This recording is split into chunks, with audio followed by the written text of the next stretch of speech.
Muy bien, vamos a seguir avanzando en nuestro curso. Ya hemos visto la definición, que es el e-learning, las modalidades que tenemos. Ahora vamos a ver un poco de la historia del e-learning. He hecho una presentación aquí en Prezi.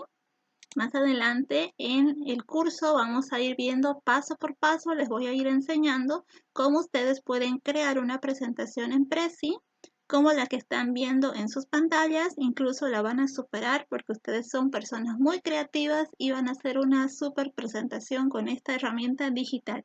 Porque es importante que ahora veamos un poco de teoría acerca de la historia del e-learning, veamos esta línea del tiempo, ¿por qué es importante? Bueno, es importante porque a medida que uno conoce la historia de un término, la historia de una situación, uno puede valorar el legado que actualmente tenemos.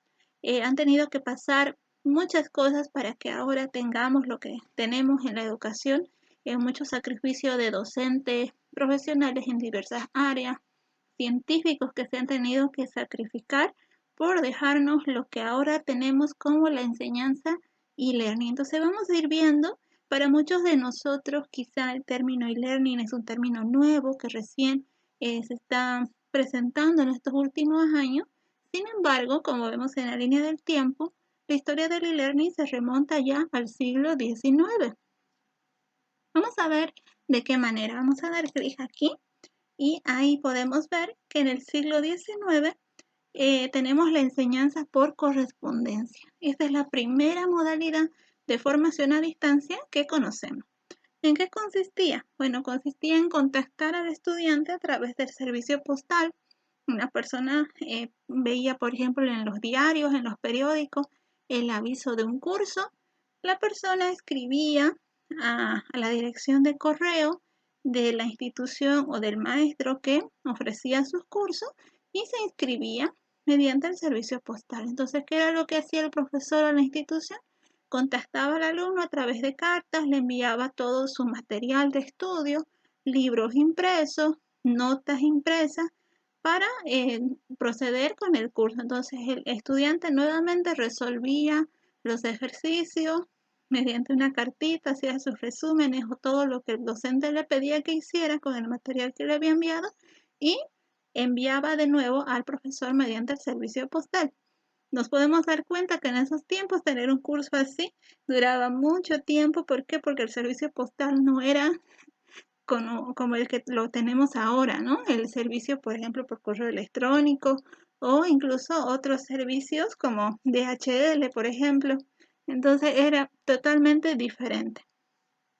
Sin embargo, aquí podemos ver que ya la enseñanza e-learning era posible. Personas de un país podían contactarse con otras y hacer un curso a distancia. Vamos a seguir avanzando en nuestra presentación y nos vamos a ir al año 1920. ¿Qué sucedió aquí? Sucedió algo muy interesante. Comienza la transmisión comercial regular a través de la radio para entretener a la población. Se fueron usando los programas radiales para difundir programas educativos también, no solamente para música y entretenimiento, sino ahí vemos que de nuevo las instituciones educativas aprovechan el hecho de que este medio de comunicación estaba en su punto, en su boom, y empiezan a implementar también cursos a distancia. Entonces vemos que de nuevo el e-learning es un medio de enseñanza a distancia que facilita a las personas acceder a educación gratuita en casa, muchas veces, ¿no? Gratuita, porque las personas no pagaban absolutamente nada, solo sintonizaban su radio y ya podían tener un curso de inglés a cierta hora, un curso de francés, un curso de cocina y otras temáticas más. Vamos a avanzar ahora 6 años más, a 1926, vamos a ver qué comienza aquí. 6 años después de que comienza la transmisión por radio, comienza también la historia de la televisión. Este año, 1926, el ingeniero John Logie Baird inventó la televisión, después de varios intentos por querer copiar el sistema de ondas electromagnéticas de la radio. Con el pasar de los años, fueron muchos años, ¿no? Los que fueron transcurriendo después de 1926 para que recién se comience a usar la televisión como medio educativo. La televisión primero en blanco y negro y luego la televisión a colores, pero eso ya fue con el pasar de muchos años, más o menos en el año 50, 60, 70 ya se comienza a usar la televisión como este medio porque ya las personas podían acceder a tener una televisión en casa, se fue con el tiempo haciendo ya más económica, aunque no dejaba de ser como un uso exclusivo, ¿no? De personas con más recursos para tener su televisión. Entonces, podemos ver de que en esas décadas de 1960, 70 ya fue siendo más común que las personas tengan en sus hogares una televisión y así poder acceder también a educación a distancia. 4 años después, 1930, ¿qué sucede? Bueno, mientras ahí estaba este científico, Bayer y otros profesionales más tratando de hacerlo mejor en la televisión, salía a la luz los primeros discos de vinilo de larga duración. Se fueron haciendo más populares, se fueron promocionando a través de la radio, discos de cantantes famosos. Entonces, ¿qué es lo que hace la educación? Pues también aprovecha este medio de comunicación para implementar cursos de idiomas a distancias y otras temáticas más. 1940, 10 años después de que aparece el vinilo. Aquí sucede algo súper importante que lo pueden anotar en la era del e-learning porque se inicia la construcción del primer ordenador de propósito general basado en circuitos electrónicos, llamado ENIAC, que en español sería como el integrador y computador numérico electrónico. El ENIAC se terminó de construir en 1945, se presentó al público el 15 de febrero de 1946. Nos podemos imaginar la emoción de las personas de aquella época al querer ver y observar, admirar tremenda máquina que se acababa de construir y muchos lo describen como un monstruo. ¿Por qué? Porque pesaba 27 toneladas, ocupaba una superficie de 167 metros cuadrados y contaba con 17.500 válvulas de vacío, 10.000 condensadores y 5 millones de soldaduras. Las válvulas de vacío de la época no eran duraderas y cuando una de ellas se fundía, pues dejaba el ENIAC totalmente inoperativo. Ahí podemos ver el tremendo trabajo que se pasaban las personas, los profesionales en informática en aquella época, contaduría, electrónica y demás, tratando de armarlo. El ENIAC era programable para realizar cualquier tipo de cálculo como sumas, restas, multiplicaciones, divisiones, raíces cuadradas y llegaba a realizar 5.000 sumas, 300 multiplicaciones por segundo, algo que para esa época era muy revolucionario. No tenía sistema operativo ni ningún programa almacenado, solo almacenaba los números que empleaba en sus operaciones.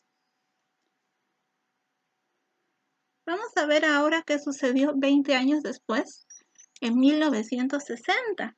En 1960, la enseñanza con computadora comenzó en los Estados Unidos. En Europa empezó un poco más tarde. Una computadora de sobremesa, fabricada a comienzos de los 60, pesaba 145 kilos, medía 1.2 metros de ancho, 60 centímetros de profundidad y 60 centímetros de alto.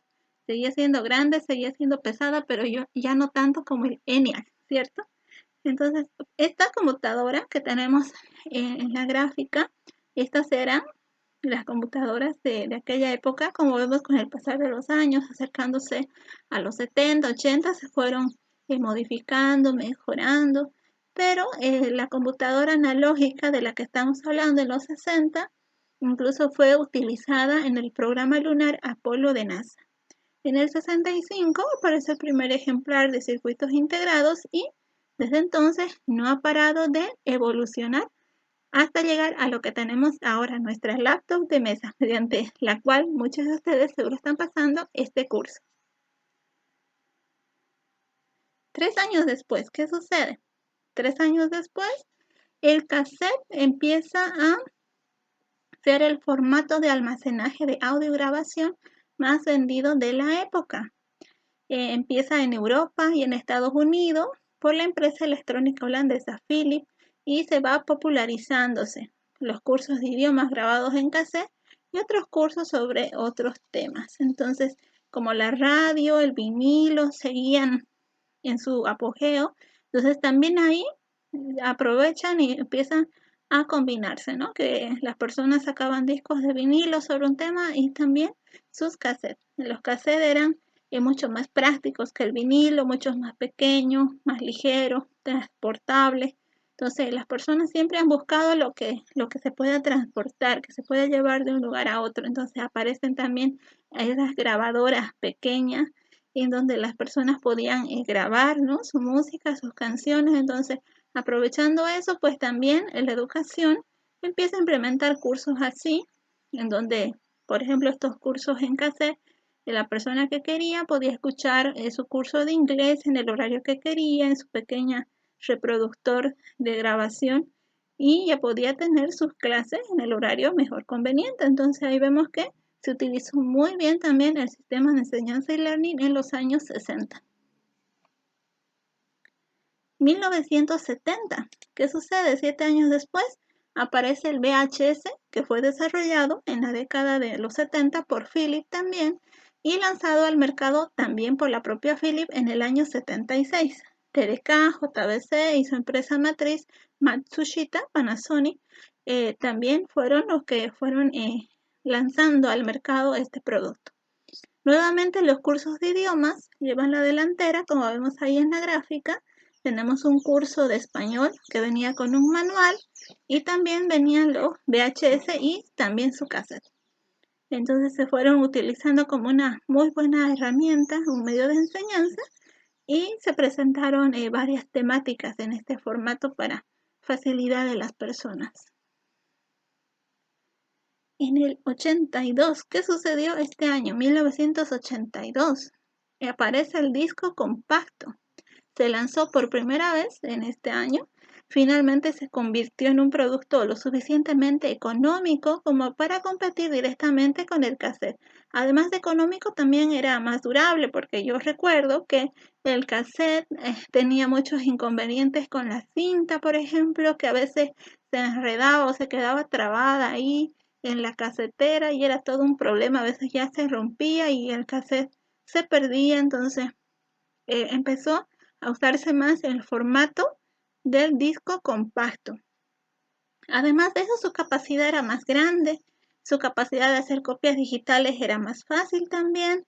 Entonces, empiezan los consumidores progresivamente a comprar más material en disco compacto y el cassette va pasando poquito a poco a la historia. Entonces, ¿qué pasó? De nuevo, las instituciones educativas y docentes se adaptan a este nuevo medio y adaptan sus cursos y sus metodologías de enseñanza usando esta nueva herramienta. Ahí vemos un libro de inglés que tenía un juego de 4 discos compactos que complementaban el curso.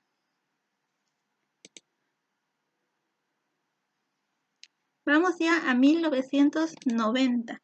¿Qué pasa este año? Pasa algo clave porque aparece la web, que fue creada por el informático inglés Tim Berners-Lee. Este físico inventa esta super herramienta que es mediante la cual ahora nosotros podemos tener todo lo que es el sistema de enseñanza y learning, las aplicaciones, programas, los blogs y todo lo que conocemos ahora en Internet. Bueno, en aquella época navegar por esta primera página web de la historia no era una experiencia que podía resultar interesante para nosotros, quizás para muchos puede ser decepcionante. ¿Por qué? Porque no tenía colores, no tenía fotos, no tenía videos, tampoco había gráficos, no había animaciones, no había todo lo que tenemos ahora. Era algo muy simple, muy sencillo, pero fue un paso súper clave, importante en la historia. 1995, ¿qué sucedió? El formato combinado DVD se presentó en septiembre de 1995 y de esta manera se evitó la confusión y el enorme gasto producido por una batalla con lo que ocurría entre VHS y Betamax. Este sistema fue desarrollado por un consorcio de 10 compañías, por lo que nadie es dueño del DVD, y de esta manera se combinó la enseñanza mediante formato CD-ROM y también el DVD. Ahí podemos ver este formato, cursos de idiomas, nuevamente el inglés y otro curso aquí en este formato, y de nuevo los profesores e instituciones educativas aprovechan este medio de comunicación para continuar enseñando a distancia. Vamos a seguir avanzando en nuestra línea, ya vamos a terminar nuestra línea del tiempo. Vamos a ver qué pasó en el año 1998.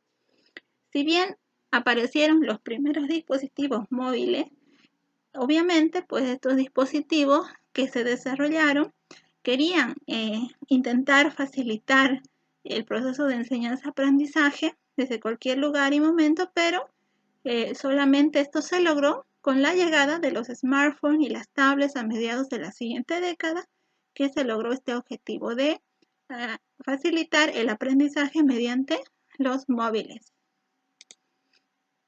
Todavía me recuerdo, mi primer móvil era muy parecido al que aparecía en la foto. Quizás muchos de ustedes también, al ver esa imagen, se recordaron su primer móvil. Bueno, en 1999, ¿qué sucedió?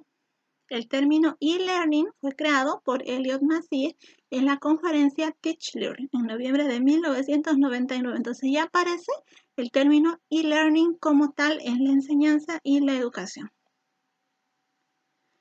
2000. El año 2000, ¿qué pasó? Las grandes instituciones han valorado el aprendizaje a distancia o e-learning, comenzando a incorporar en sus redes cursos de formación continua.